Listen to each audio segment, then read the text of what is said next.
This video is sponsored by Casetify. More on that later. Hi, happy Monday. Guys, I've seen my future, and it's just barreling at me like a nationwide high-speed rail system, which we don't have.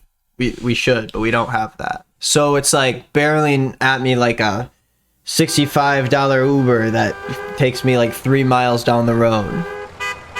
But nevertheless, it's coming. You might not realize it yet, but the Nick is Not Green channel is growing faster than any of you little pea-brained idiots could ever imagine. Today we are almost at 600,000 subscribers, but tomorrow we might be at 1 million. And the day after that, 10 million. And the day after that, 50 million. And in just 4 days, we'll be 100 million strong. But I don't know if I'm ready for that.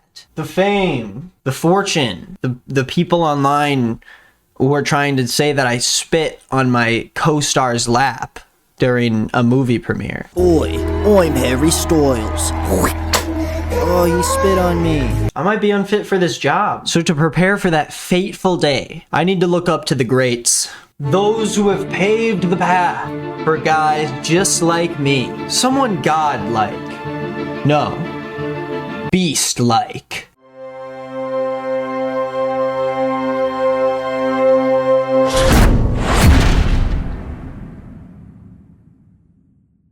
In order to prepare for my 100 million subscribers, I'm gonna have to put in the work. So today, I'm gonna learn how to eat like Mr. Beast, build an empire like Mr. Beast, and most importantly, be a man like Mr. Beast. And in true Mr. Beast fashion, I'm gonna be giving away one PS5 to every single person who likes this video. And for one lucky person who subscribes, I will include a copy of PS5's So make sure you comment below telling me that you did it so I know who did it, so I can give you your stuff. Alright gamers, let's get our fuel on. So my writer sent me this TikTok of Mr. Beast making just the most delectable looking drink. So I think we're gonna try it out. Let's make Beast Brew. First add strawberry lemonade. And then some frozen strawberries. And top it off with a little ice. Split it. Now set this aside. And add some Kool-Aid. A little too much Kool-Aid. Squeeze the banana out. Does that work? Oh my gosh. Add a little bit of ice. And blend again. Now we pour it in the cup, right? He wanted to fill this cup, but that's kind of lame. And now you bring out your giant glass and you pour. This looks insane. Why is yours so small? I mean, you watch that video and you go, wow, that's the fuel that makes Mr. Beast really kick it into high gear for all these videos that he's doing, all this crazy stuff that Mr. Beast is doing. And honestly, I don't see myself being able to do the same thing and have the same energy that Mr. Beast does. So I know that I need a drink of my own to actually make it happen. But here's the funny little thing. Mr. Beast's Beast Brew was pink and blue. I think my writer's trying to make me like do a nursery rhyme here. Mr. Beast's Beast Brew was pink and blue, his signature colors. Now, I don't want to make the exact drink because if I'm gonna grow my brand, I'm gonna have to stay true to myself. I can't just copy Mr. Beast. Why would I ever do that? So today, I'm gonna be crafting the very first ever Nick is Not Drink. Is that really the best name we could do for a drink? Nick is Not Drink. It doesn't really make any sense. I did not come up with that name. And we're gonna be making the Nick is Not Drink using this recipe that my writer handmade for me. And she also wrote after that, if it's bad, you can fire me. That's how confident I am that this will be delicious. All right, time to go to the kitchen. Hey, this is my kitchen. Welcome to the kitchen. As you can see, I've procured all of the necessary ingredients for my Nick is Not Drink. So just like Mr. Beast's Beast Brew, which was red and blue, I also have ice that is gonna go in the drink. What kind of Beast Brew why ice? Why even make it? You already have, just make it juice. There's already juice. Is it a health slushie? What's the point? The recipe just said a cup of ice. I'm like, I don't know what their measurement. Oh, maybe he means like an actual measuring cup, you think? No, I'm not stupid. He said fill a glass with ice. Oh my god, dude. For a second I was like, wow. I actually might be a little dumb. So for the pink part of the drink, Mr. Beast used pink lemonade. But my drink isn't gonna be pink, it's gonna be green. So here I am with my liquid base, this big jug of green juice. I used to drink this a lot as a kid. I don't think Mr. Beast is that crazy about the measurement of the actual drink, so I'm just gonna do what we like to call an eyeball in the business. We're eyeballing it. So the next ingredient in the Mr. Beast brew, even though I could literally just blend this, it's green juice. This is what I don't know why I'm doing this. This is the green, it's juice that's green. I don't know why we need to be making another drink. But the next ingredient is Kool-Aid.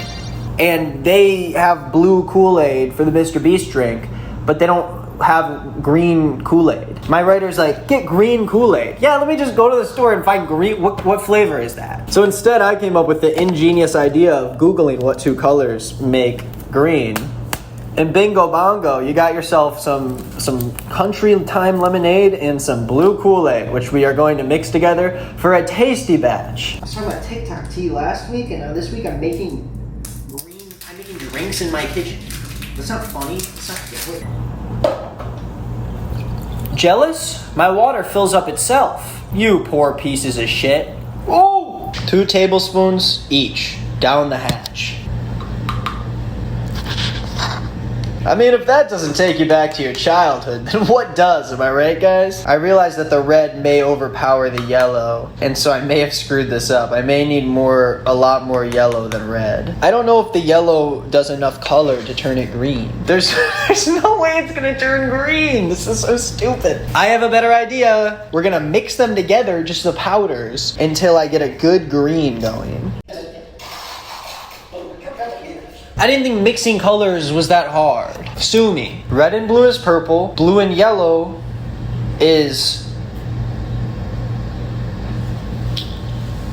Oh, shit. I thought that red and yellow made green because originally I knew that blue and yellow made green. I didn't realize that the powder in the blue was red. That's my problem. So now I'm here making orange. Cool, Nick, you're making orange. The opposite of the color that you wanted to make. Oh. It's just lemonade, because if you put any amount of red in it, it just turns into a red drink. So this is just lemonade. So I ended up using lemonade, just like his pink lemonade. I'm really making this stuff pungent, because I know that when I was a kid, they didn't let you make it yourself. So now I can make it as pungent as I want. Wow, so good. Yum. And the last thing that we need is a banana. Who puts 1/3 of a banana in a recipe? What are you gonna do with 2/3 of a banana? Oh, and then finally, Sid didn't include this in the recipe, but I felt like we needed more green stuff, so I went to the frozen aisle to find if there were any fruits that were green that could add a little bit, and I found diced avocados. And this is my show, so I don't have to follow her recipe. I can add my own little thing. Frozen avocados. They look so good. Yum. Here goes nothing.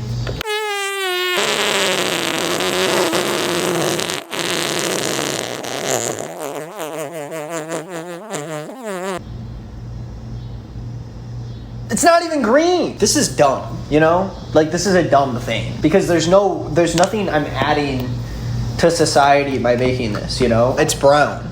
It's brown. I don't want it to be brown.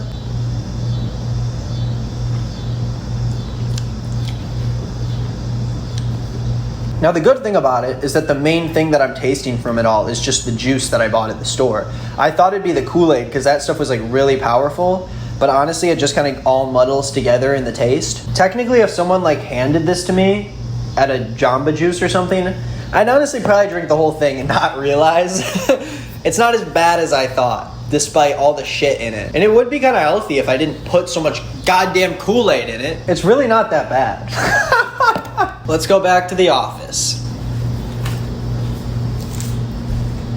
So in love with you.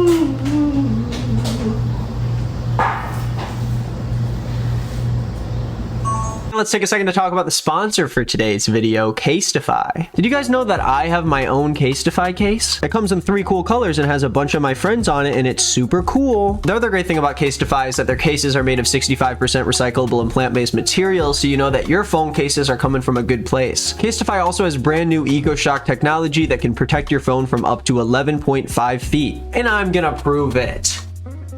And there's never any scratches, never any cracks. Look at that. Casetify's cases are also tested 5 times the military standard, which means that they are drop tested 130 times to ensure that EcoShock doesn't wear off and it continues to keep your phone safe. Check it out right here. Their phone cases have this perfect balance between protection and sleekness, so I know that my phone is safe, but it's also not this giant big brick phone case that I have to carry around. They've got an endless amount of curated print options for you. I mean, look how many amazing phone cases I have here, and that's just one tiny percent of what Casetify has in store. You can even personalize your own cases and put text on them so your case is one of a kind. And Casetify just hooked me up with some sick new phone cases, so I look cooler than ever, and everyone's looking at me and going, wow, Nick, your phone has a looks cool. If you want to be just like me and have your own Nick is Not Green case, or any case for that matter, go to casetify.com/nickisnotgreen to get 15% off your order. Thank you to Casetify for sponsoring this video. Let's get back to the fun. Okay, so now that I'm fueled up like Mr. Beast and ready to go, it's time to take a peek into my future. So I'm gonna watch Mr. Beast's studio tour and write down a list of do's and don'ts for when my channel is as big as his. And I'm sure his advice will transfer perfectly over to my lifestyle. In here is around 50,000 square feet. There's no poles or anything, so we can just build sets. We can do whatever we want. So I do have to make it clear that no poles are gonna be involved in the creation of my 50,000 square foot studio that I'm going to build. I'm not really sure what I would need 50,000 square feet for in the first place, but I feel like I'm only thinking that because I'm thinking inside the box of this little office that I have. We gotta turn an office into an on-fice. And then I can start putting that studio space to good use, like recording videos of myself starving for views. You'll probably notice there's hundreds of sprinklers on the ceiling. Do you have sprinklers because you keep blowing stuff up in here? Yeah, exactly. No, you could blow up a car there and not have to worry about burning them to build. So this is something that I've been thinking about for a while, actually, and I never realized that Mr. Beast had figured out the solution to my issue. I've had a lot of issues over the years trying to figure out exactly what my identity is on this platform. I talk about a lot of different things, but there's never anything I can pinpoint that makes it feel like it's a Nick is Not Green video. And that's a true insecurity of mine, you know? I'm worried about the future of my content because I look at something like my second channel and I feel like I've talked about a lot of the same things, and so I'm trying to figure out how to continue to put out consistent content while also talking about new and exciting things to me. But the biggest thing that was stopping me from actually doing more is the fact that I couldn't blow up any goddamn cars in my office. I have a Toyota Corolla literally parked right outside of this door ready to explode,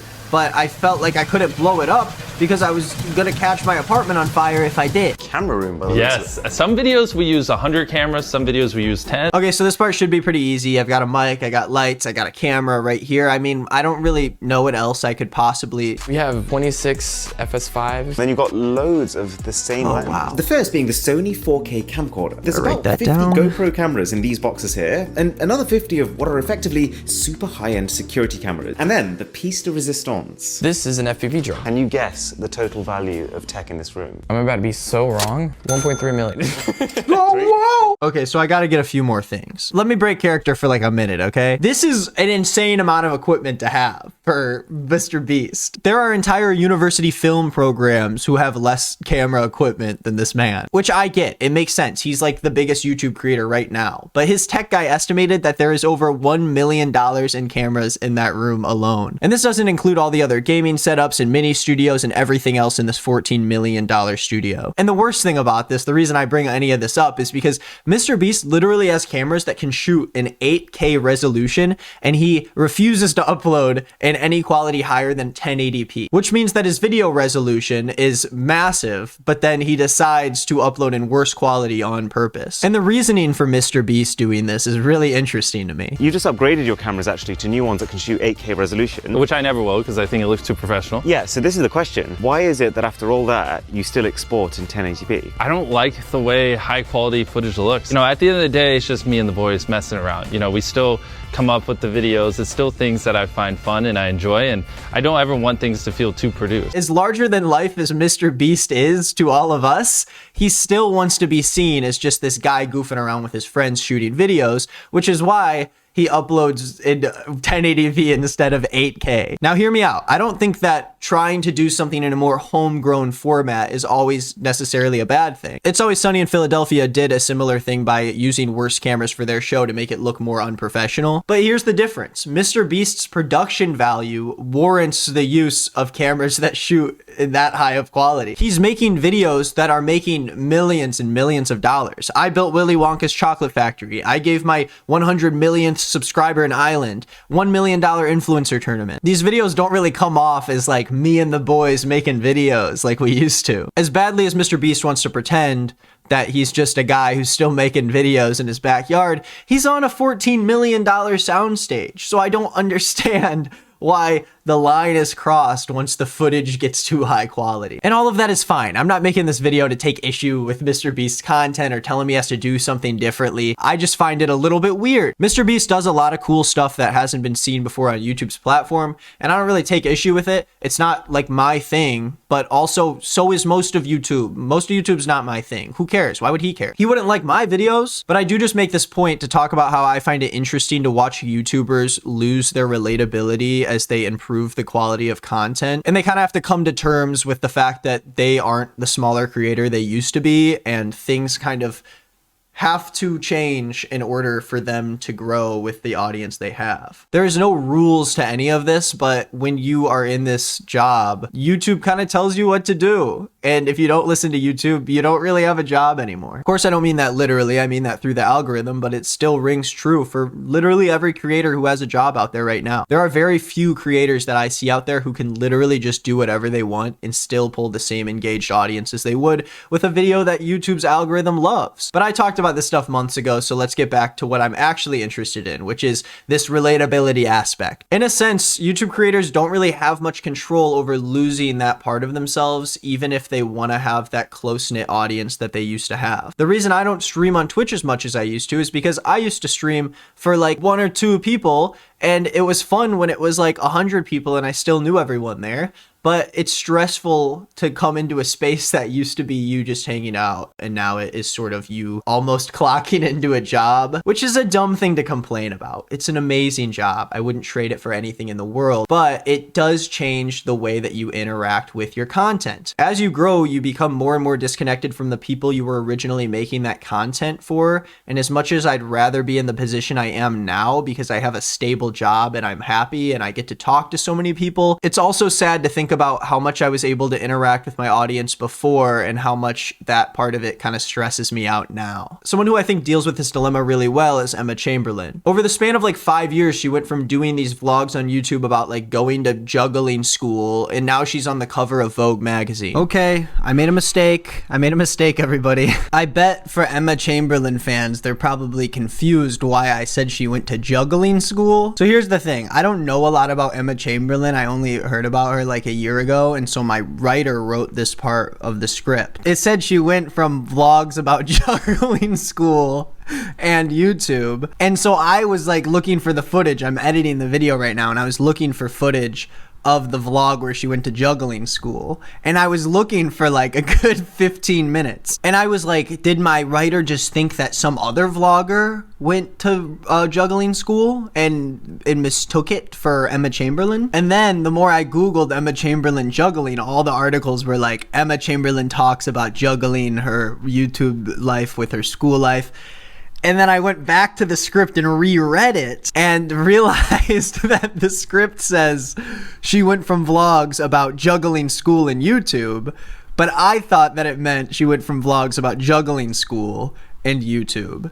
And she did vlogs about juggling school and then YouTube separately. This whole video from like the drink making thing till now is just me exposing myself for not really being that smart. Dude, I like legitimately said she went to doing vlogs about going to juggling school. Over the span of like 5 years, she went from doing these vlogs on YouTube about like going to juggling school, and now she's on the cover of Vogue magazine. Now on a surface level, she's still not that like relatable Emma that her fans started following her for in the first place. But for the most part, people still connect to her because she seems like a down-to-earth and normal person. Because at the end of the day, she didn't use that growth and transfer her content to start flaunting her extreme wealth, but instead she wanted to show the pockets of normalcy she experiences throughout about the craziness that has been her life through this YouTube growth. Now, Mr. Beast, on the other hand, has to flaunt his wealth because that is the subject of his videos. That's not a dig at him or his content. That's literally just his brand, and that is what's required of him to make the kind of videos he makes now. I never went to Mr. Beast's videos and saw his brand as just him and his friends making videos and having a good time, because that's not what it is, and that's not why people watch him for the most part. People watch him because he does stuff that's never been done before on YouTube with a production value that not a lot of people can replicate, and so they all come to watch this like cultural phenomenon that's happening. And that's not to say that that route is like objectively or morally worse than kind of what Emma Chamberlain is doing. It's just a different way of doing things, but all of that is to say that Mr. Beast isn't fooling anybody uploading in 1080p. Just upload in 4K, dude. It's fine. We all want to see the little pores on the faces of the people who are getting shot in the back of the head during Squid Game. Okay, that's all I have to say about that. Back into the Mr. Beastification of Nick is Not Green. So later in the tour, little Jimmy shows us his mini apartment that he has in the studio so he can sleep there and grind more. He's got a bed. He's got 2 TVs, a fridge, a couch, closet, workout station, and a full bathroom. Now, the funniest part about this part of the tour is that he kind of goes and describes his morning routine in this little apartment he has. I get out of bed, I walk over here, work out, and then I walk over here, I shower, and I walk over here, I change, and then I walk over here and I eat. Like, that's kind of just the lifestyle of anybody who lives in a studio apartment. The average size of like a studio apartment in New York that's the same size as Mr. Beast's mini apartment is like $2,000 a month. But I'm not interested in what Jimmy thinks a small apartment is. I'm more interested in his decor. This studio may have been worth $14 million, but could he have set aside some of the funds for an interior designer? I mean, let's just take a look at some of Jimmy's posters. We've got Elon Musk, Steve Jobs, Steve Jobs. This makes a lot of sense. But then I got to thinking, I spent all this time trying to be like Mr. Beast, but Mr. Beast is just trying to be like Steve Jobs, someone he has said time and time again is a huge inspiration to him. So why am I pretending to be someone pretending to be someone else? I could just cut out the middleman and... Now it's time to learn about the guy who will actually get me to 100 million subscribers. Oh shit. Okay, that's not good. Edwin Land? Steve Jobs idolized him and it's clear he learned a lot from him. Maybe I gotta be this Edwin guy? I mean, Edwin Land did have a physics instructor named George W. Wheelwright. Then Mr. Wheelwright started working with his brother Joseph. And what if he was inspired by him in some way? How am I supposed to replicate somebody if they all were inspired by someone? Okay, that seemed a little too complicated. Let's just kind of stick with what we know, okay? I feel like at this point I have a pretty strong grasp on the Mr. Beast mindset, but I feel like there's one last thing that I need to get help with. I'm always looking to improve my love life, and I've been seeing a lot of TikToks out there talking about how Mr. Beast is some sort of sexy beast. My writer wrote that line. I had nothing to do with that line, okay? Don't pin that on me. So I'm just gonna like, I don't really know. I guess I'm gonna watch some of these videos and just figure out what he's doing. Maybe see if I should be replicating it. This is so stupid. This video is so dumb.